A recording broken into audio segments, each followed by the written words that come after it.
दोस्तों, इस समय अधिक मास चल रहा है।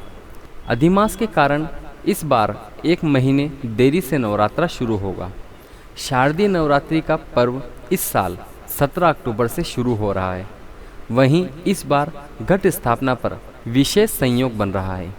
हिंदू पंचांग के अनुसार अश्विन माह के शुक्ल पक्ष की प्रतिपदा से शारदीय नवरात्रि शुरू हो रही है। इस बार ये तिथि 17 अक्टूबर को है। आइए जानते हैं घट स्थापना का शुभ मुहूर्त। प्रतिपदा तिथि प्रारंभ 17 अक्टूबर 2020 को रात 1 बजे से और प्रतिपदा तिथि समाप्त 17 अक्टूबर 2020 को रात 9:08 तक। अश्विन मास की शुक्ल पक्ष की प्रतिपदा तिथि यानी कि 17 अक्टूबर को घट स्थापना मुहूर्त का समय प्रातः 6:27 से 10:13 तक का है। अभिजीत मुहूर्त प्रातःकाल 11:44 से 12:29 तक रहेगा। दोस्तों, घट स्थापना या कलश स्थापना का नवरात्रि में विशेष महत्व है। इसे नवरात्रि के पहले दिन किया जाता है। शुभ मुहूर्त में घट स्थापना पूरे विधि विधान के साथ की जाती है। शास्त्रों के अनुसार कलश को भगवान गणेश की संज्ञा दी गई है। दोस्तों, अब जानते हैं कि किस दिन किस देवी की पूजा नवरात्रों में होगी।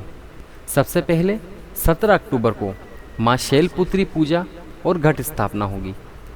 18 अक्टूबर को माँ ब्रह्मचारिणी की पूजा, 19 अक्टूबर को माँ चंद्रघंटा की पूजा, 20 अक्टूबर को माँ कुष्मांडा की पूजा, 21 अक्टूबर को माँ स्कंद माता की पूजा, 22 अक्टूबर को माँ कात्यायनी की पूजा, 23 अक्टूबर को माँ कालरात्रि की पूजा, 24 अक्टूबर को माँ महागौरी की पूजा और 25 अक्टूबर को माँ सिद्धिदात्री की पूजा की जाएगी। नवरात्रि में माँ दुर्गा के 9 रूपों की पूजा होती है। पहला दिन माँ शैलपुत्री की पूजा करने का विशेष महत्व है। ये देवी दुर्गा के 9 रूपों में से सबसे प्रथम रूप है। माँ शैलपुत्री चंद्रमा को दर्शाती है और इनकी पूजा से चंद्रमा से संबंधित दोष समाप्त होते हैं। दूसरा दिन माँ ब्रह्मचारिणी की पूजा होती है। ज्योतिषीय मान्यता के अनुसार देवी ब्रह्मचारिणी मंगल ग्रह को नियंत्रित करती है।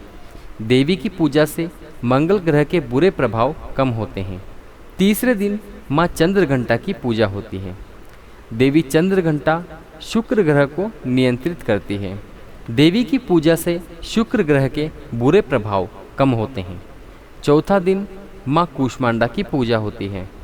माँ कूष्मांडा सूर्य का मार्गदर्शन करती है, अतः इनकी पूजा से सूर्य के कुप्रभावों से बचा जा सकता है।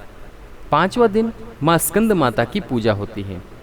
देवी स्कंद माता बुध ग्रह को नियंत्रित करती है। देवी की पूजा से बुध ग्रह के बुरे प्रभाव कम होते हैं। छठवां दिन माँ कात्यायनी की पूजा होती है। देवी कात्यायनी बृहस्पति ग्रह को नियंत्रित करती है।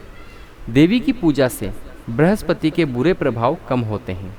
सातवां दिन माँ कालरात्रि की पूजा होती है। इस दिन पूजा करने पर देवी कालरात्रि शनि ग्रह को नियंत्रित करती है। देवी की पूजा से शनि के बुरे प्रभाव कम होते हैं। आठवां दिन माँ महागौरी की पूजा की जाती है। देवी महागौरी राहु ग्रह को नियंत्रित करती है। देवी की पूजा से राहु के बुरे प्रभाव कम होते हैं। और 9वें दिन माँ सिद्धिदात्री की पूजा की जाती है। इस दिन पूजा करने पर देवी सिद्धिदात्री केतु ग्रह को नियंत्रित करती है। देवी की पूजा से केतु के बुरे प्रभाव कम होते हैं। दोस्तों, नवरात्रों में 9 रंगों का भी बहुत महत्व है। नवरात्रों के समय हर दिन का एक रंग तय होता है। मान्यताओं के अनुसार इन रंगों का उपयोग करने से सौभाग्य की प्राप्ति होती है।